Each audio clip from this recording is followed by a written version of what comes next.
Hello all, welcome to my channel and I am Shruti Hare and we will be discussing chapter number 19 of class 7, that is the state government. This is chapter number 19 of class 7. Now you all know in India we have different levels of government. Different levels of government are central government and state government. अब हम इस lecture में state government के बारे में पढ़ेंगे. Central government is the government that works on the national level and state government is the government that works for the welfare of people at the state level. You all know India has 28 states and 9 union territories. 9 union territories. In these union territories, 2 newly formed union territories are added, that are Jammu and Kashmir and Ladakh. At state level, all the states have their own governments for proper functioning and proper governance of the state. The states have their own governments, and these state governments work according to the guidelines of the central government. यानी कि जो state government है वो central government की guidelines और instructions पर हमेशा काम करती है. और ये हर स्टेट में अलग अलग गवर्नमेंट क्यों बनाई गई है, जिससे कि स्टेट में लोगों की वेलफेयर के लिए, प्रॉपर गवर्नेंस के लिए, एडमिनिस्ट्रेशन के प्रॉपर गवर्नेंस के लिए काम हो सके. In India all the subjects और मैटर्स यानी सभी मुद्दे जो हैं हमारे इंडिया में 3 लिस्ट में बांटे गए हैं. First is union list, second is state list and third is concurrent list. अब ये लिस्ट है क्या, ये देखिए. Union list, the matters which are important for central government or for nation whole India, these all the matters are included in the union list. The matters which are important for states is included in the state list, and the matters which are important for both state and national government, then the all matters are included in the concurrent list. यानी जो सभी administrations हैं वो proper governance के लिए अलग अलग problems को, अलग अलग मुद्दों को तीनों लिस्ट में बांट दिया है हमारे कॉन्स्टिट्यूशन फ्रेमवर्क ने. यूनियन लिस्ट, स्टेट लिस्ट और कंकरेंट लिस्ट. इसमें यूनियन लिस्ट में लॉज बनाने की पावर सिर्फ नेशनल गवर्नमेंट को है या सेंट्रल गवर्नमेंट को है. स्टेट लिस्ट के सभी मैटर्स पर लॉज बनाने की पावर स्टेट गवर्नमेंट को है. और कंकरेंट लिस्ट पर दोनों ही गवर्नमेंट यानी यूनियन गवर्नमेंट और स्टेट गवर्नमेंट दोनों ही गवर्नमेंट जो है वो लॉज बना सकती है. Now our next topic is state legislature. अब ये स्टेट लेजिस्लेचर क्या होता है? स्टेट्स में लॉज बनाने का जो काम करता है वो official body is called state legislature. The state legislature makes all the laws in the states. Actually most of the states have unicameral legislature, but there are 6 states which have bicameral legislature. अब ये unicameral legislature और bicameral legislature क्या है? Unicameral legislature is the legislature which has only one house, and bicameral legislatures have 2 houses. यानी कि जिस भी state में बाईकैमरल लेजिस्लेचर है वहाँ पर 2 हाउसेज होंगे, और जहाँ यूनिकैमरल लेजिस्लेचर है वहाँ पर एक ही हाउस होगा. For example at national level we have 2 houses of the central legislature, that are Lok Sabha and Rajya Sabha. Same is the case with the bicameral legislatures in state. अब देखिए यूनिकैमरल लेजिस्लेचर में उस हाउस को क्या नाम दिया गया है? That is called the legislative assembly. In unicameral legislature, the legislative organ यानी law making body is called the legislative assembly. That is called Vidhan Sabha in Hindi. And in bicameral legislature, the 2 houses are legislative assembly and legislative council. अब legislative assembly को हम विधान सभा कहते हैं और legislative council को हम विधान परिषद कहते हैं. In India, we have only 6 states that have bicameral legislature. These states are Andhra Pradesh, Bihar, Maharashtra, Karnataka, UP यानी Uttar Pradesh and Telangana. These 6 states have bicameral legislature. That means these states have both legislative assembly and legislative council. The number of members in legislative assembly or legislative council depends on the size and population of the state. यानी कि जिस भी state का size अगर बड़ा है तो इसका मतलब है कि वहाँ पर लेजिस्लेटिव असेंबली के मेंबर्स ज़्यादा होंगे इन नंबर. एंड अगर किसी भी स्टेट का साइज छोटा है that means the members of legislative will be less in number. For example UP is the biggest state, तो उसमें करीबन 500 मेंबर्स हैं, जबकि मिजोरम और नागालैंड जो है वो ईस्टर्न स्टेट्स बहुत छोटे स्टेट्स हैं, इसलिए उनमें करीबन 40 मेंबर्स भी हैं. तो ऐसे जो भी लेजिस्लेटिव असेंबली के मेंबर्स हैं उनका नंबर जो है साइज और पॉपुलेशन पर डिपेंड करता है. The maximum numbers can be 500 and the minimum number can be 60 members. Let us start legislative assembly. अब legislative assembly में हम 3 चीज़ें पढ़ने वाले हैं. What are the qualifications to become a legislative assembly member? What is the tenure of one legislative assembly and who is the presiding officer of a legislative assembly? अब देखिए presiding officer क्यों ज़रूरी है, क्योंकि legislative assembly या किसी भी assembly या council की मीटिंग करते समय एक ऐसा व्यक्ति ज़रूर होना चाहिए जो कि सारे मुद्दे जो है वो आसानी से समझ सके और लोगों को समझा सके. इसके लिए हर लेजिस्लेटिव असेंबली में एक प्रिसाइडिंग ऑफिसर इलेक्ट किया जाता है. Let's discuss the qualifications to become a legislative assembly member.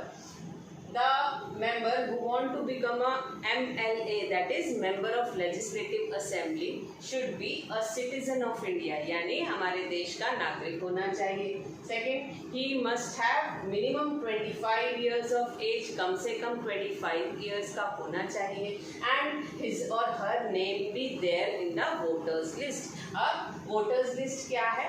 The members who are eligible to vote in the election, that means who are above 18 or 18 years of age, are the voting members, और उनकी एक list बनाई जाती है, that is called the voters list. तो qualifications में हमारे India का नागरिक होना चाहिए, citizen of India, minimum 25 years age and name be there must be in voters list.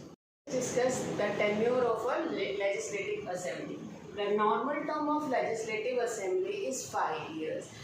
Tenure का मतलब होता है टाइम पीरियड, यानी लेजिस्लेटिव असेंबली जब इलेक्ट होती है तो वो कितने साल तक काम करती है स्टेट के लिए, दैट इज 5 years. एक्चुअली जो नॉर्मल टर्म है वो 5 years है, यानी 5 साल के लिए कोई भी स्टेट गवर्नमेंट बननी जाती है.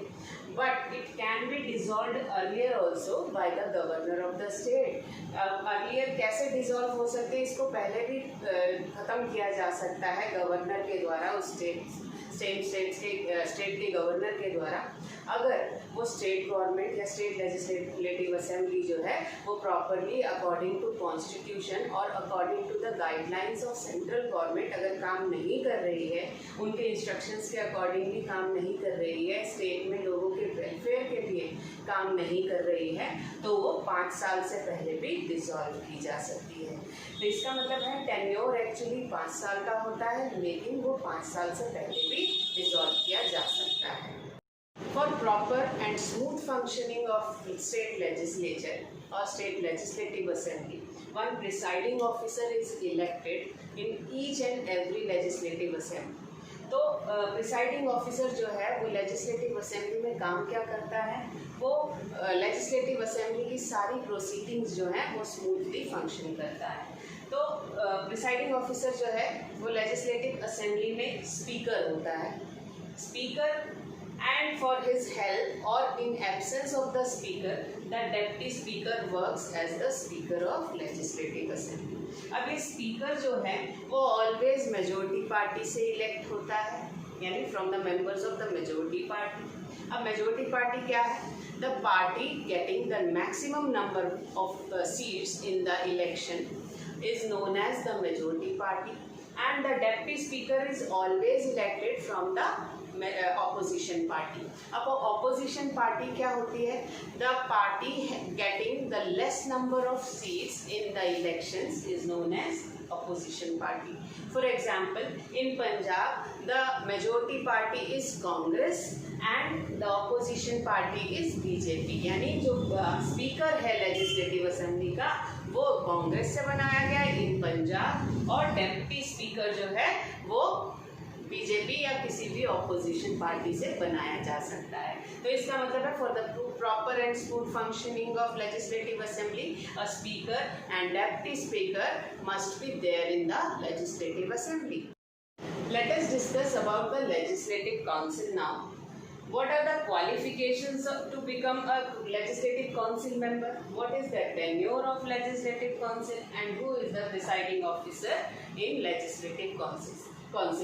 तो पहले हम क्वालिफिकेशंस डिस्कस करते हैं। Same is the qualification, only one difference is there. The member of legislative council must be a citizen of India. Obviously जब लेजिस्लेटिव काउंसिल या लेजिस्लेटिव असेंबली का मेंबर कोई भी बनेगा तो उसका हमारे देश का नागरिक होना जरूरी है। Next is there is one difference, 30 years of age. यानी लेजिस्लेटिव असेंबली में अभी हमने पढ़ा कि 25 years एज होनी चाहिए, लेकिन लेजिस्लेटिव काउंसिल का मेंबर बनने के लिए कम से कम 30 years एज चाहिए, 30 साल का होना ज़रूरी है। And the member name should be in voters list. Voters list में उस व्यक्ति का नाम भी होना ज़रूरी है जो कि लेजिस्लेटिव काउंसिल का मेंबर बनेगा। Let us discuss the tenure of legislative council. Actually legislative council जो है एक परमानेंट हाउस है। परमानेंट हाउस मतलब that can never be dissolve, यानी कभी भी ख़त्म नहीं होता। लेजिस्लेटिव असेंबली की तरह इसका कोई 5 साल का टाइम पीरियड नहीं होता कि लेजिस्लेटिव काउंसिल जो है 5 साल बाद दोबारा से बनाई जाए, ऐसा नहीं है। ये एक परमानेंट हाउस है जो कि कभी स्थगित नहीं होता, कभी ख़त्म नहीं होता। Actually every member of legislative council works for minimum 6 years। 6 साल तक वो काम करता है legislative council. After every 6 years newly elected members are replaced by the old members. तो 6 years के बाद कैसे होता है? आफ्टर एवरी 2 years, इसमें लेजिस्लेटिव काउंसिल में हर 2 साल के बाद 1/3 मेंबर्स रिटायर हो जाते हैं, यानी 1/3 मेंबर्स जो हैं उनकी जगह दूसरे रिप्लेस किए जाते हैं न्यूली इलेक्टेड मेंबर्स। इसका मतलब है हर लेजिस्लेटिव काउंसिल के मेंबर का जो टेन्योर होता है वो 6 years होता है। He works for minimum 6 years। तो टेन्योर जो है लोग लेजिस्लेटिव काउंसिल का वो कोई निश्चित नहीं है, because it is a permanent house, it can never be dissolve. Every member works for 6 years and after every 2 years 1/3 members retire, यानी 1/3 मेंबर्स जो हैं वो रिटायर हो जाते हैं and the elections are held to fill these seats. Same as legislative assembly, in legislative council also there is one presiding officer, but he is known as the chairperson of legislative council, and for his help or in his absence deputy chairperson is also elected from amongst the members of legislative council। Legislative council के members जो हैं उन्हीं में से chairperson और deputy chairperson का election किया जाता है, और सेम वही पावर्स एंड फंक्शंस हैं चेयरपर्सन और डेप्यूटी चेयरपर्सन के जो कि लेजिस्लेटिव असेंबली में स्पीकर और डेप्यूटी स्पीकर के होते थे। और ये जो चेयरपर्सन और डेप्यूटी चेयरपर्सन हैं ये दोनों ही लेजिस्लेटिव काउंसिल के मेंबर्स के द्वारा ही इलेक्ट किए जाते हैं और उन्हीं में से बनाए जाते हैं। Thing is need to be mentioned here. Imposition of president rule in a state.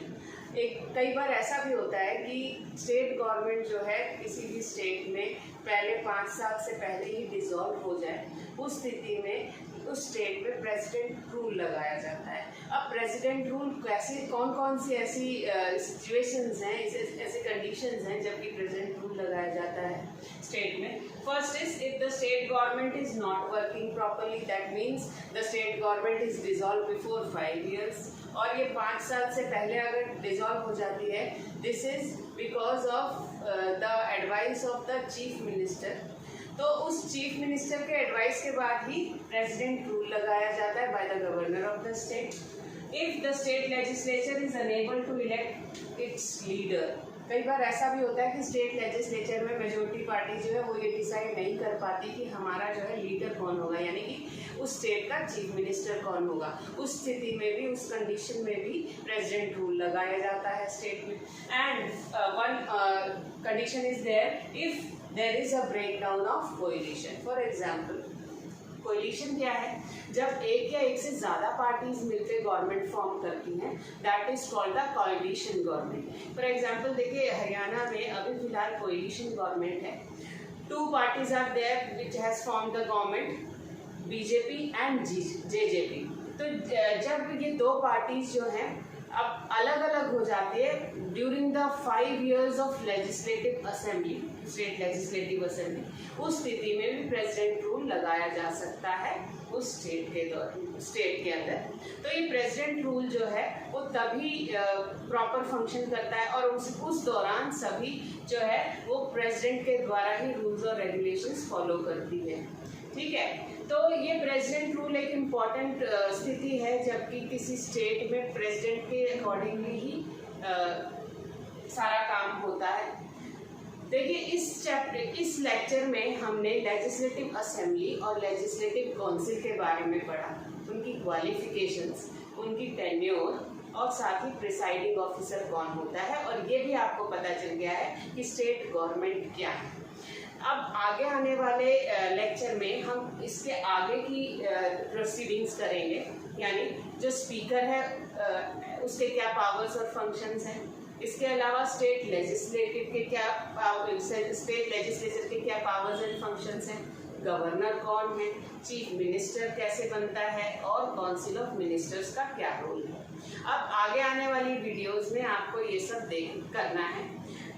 इस वीडियो को आप बहुत ही अटेंटिवली देखिए और जो भी आपको समझ में आता है वो आपको हेल्प करेगा आगे आने वाली वीडियो को समझने के लिए। This video and please subscribe to my channel. Till then, bye bye.